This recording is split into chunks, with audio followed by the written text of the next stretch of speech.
ઉત્તર પ્રદેશના એક ભાજપ નેતાને જન્મદિવસ પહેલા મળી 1.5 કરોડનો ઘોડોની ભેટ।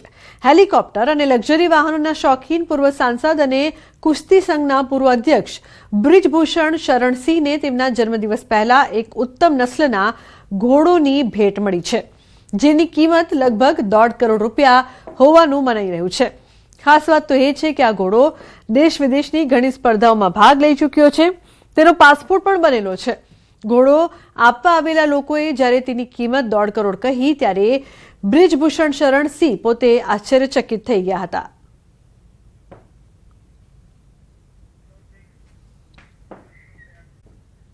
વડુ તળાવ પાસે રફતાનો કહેર, પૂરપાટ આવતી કાર શ્રમિકોના છાપરામાં ઘૂસી। પૂરપાટ આવતી કાર 5 લોકો પર ચડી જતા ઇજાગ્રસ્ત થયા છે। 5 વર્ષની બાળકીને 8થી વધુ ટાંકા આવ્યા છે। કાર ચાલક નશાની હાલતમાં હોવાનો સ્થાનિકોનો દાવો છે। સ્થાનિકોનો આક્ષેપ છે અકસ્માતમાં ઇજાગ્રસ્તોનો માંડ જીવ બચ્યો છે। ઉલ્લેખનીય છે કે એક વધુ ઘટના જેમાં ઝડપથી આવતી કાર છે તે લોકોનો ભોગ લેતા બચી છે। પૂરપાટ આવતી કાર છે શ્રમિકોના ઘરમાં ઘૂસી 5 લોકો ઘાયલ છે। નવીન જોડાયા છે। નવીન, અકસ્માતની વધતી ઘટનાઓની વચ્ચે જે કાર ચાલક હોય છે તે નશામાં હોવાના આક્ષેપો થઈ રહ્યા છે। શું છે સમગ્ર ઘટના?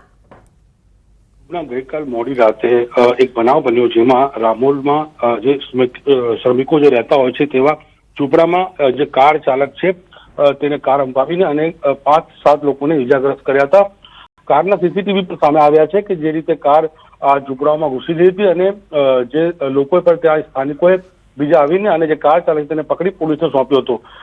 તપાસમાં જાણવા મળ્યું છે કે હાલ તમામ લોકોની જે સ્થિતિ છે સારી છે, ઈજાઓ પહોંચી છે, બાળકીઓ પણ છે, પરંતુ જે કાર ચાલકે તેને ધરપકડ કરી ત્યારે જાણવા મળ્યું છે કે તે નશાની હાલતમાં પણ હોઈ શકે, જેના કારણે તેનું મેડિકલ રિપોર્ટ કરાવીને આગળની જે કાર્યવાહી છે તે કરવામાં આવી રહી છે। હાલ પોલીસ દ્વારા જે પણ ફરિયાદ નોંધી અને આગળની કાર્યવાહી છે તે શરૂ કરવામાં આવી છે। રૂપના જી બિલકુલ નવીન, આભાર સમગ્ર માહિતી બદલ। તો પોલીસ દ્વારા આગળની કાર્યવાહી કરવામાં આવી છે।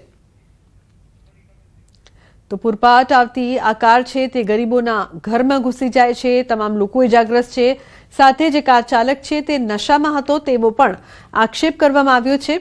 પૂરપાટ આવતી કાર શ્રમિકોના છાપરામાં ઘૂસી હતી। ઇજાગ્રસ્તો હાલ સારવાર હેઠળ છે અને સાથે જ પોલીસ દ્વારા આ મામલે વધુ કાર્યવાહી કરવામાં આવી રહી છે। તો સીસીટીવી દ્રશ્યો સામે આવ્યા છે જેમાં રામોલના વડુ તળાવ પાસે રફતાનો કહેર કઈ રીતે વર્ત્યો તે જોવા મળી રહ્યું છે। અમદાવાદમાં સનસનીખેજ અકસ્માતના સીસીટીવી સામે આવ્યા છે। તો રોડ પર આ કાર છે તે પૂરપાટ ઝડપે આવે છે અને તે બાદ 5 લોકોને ઘાયલ કરે છે। કારની ટક્કરથી 5 લોકો ઘાયલ, જેમાં એક નાની બાળકીને વધુ ટાંકા આવ્યા છે તેવું પણ સામે આવ્યું છે। તો અમદાવાદમાં અકસ્માતની ઘટના દિવસે ને દિવસે વધી રહી છે। કાર ચાલક નશામાં હતો તેવો પણ આક્ષેપ થઈ રહ્યો છે। આ પ્રકારની વધતી ઘટના ખરેખર ચિંતાનો વિષય। તો જે આરોપી છે તેને પણ પકડી લેવામાં આવ્યા છે। પોલીસ દ્વારા વધુ કાર્યવાહી કરવામાં આવી રહી છે। બિહારના નવાદા પોલીસની બેદરકારી સામે આવી છે। પોલીસે કેદીને હાથકડી લગાવી પરંતુ દોરડું ખુદ કેદીએ જ પકડેલું હતું। વધુમાં હાથકડી પણ એક જ હાથમાં જોવા મળી હતી। આ સ્થિતિમાં સ્વાભાવિક છે કે કેદી ફરાર થઈ જાય। આ વિડીયો નવાદા સિવિલ કોર્ટ નજીકનો હોવાનું મનાઈ રહ્યું છે। તો પોલીસે કેદીને એક જ હાથમાં હાથકડી પહેરાવી હતી, જે બાદ અનેક સવાલો, દોરડું પણ ખુદ કેદીએ જ પકડેલું જોવા મળ્યું।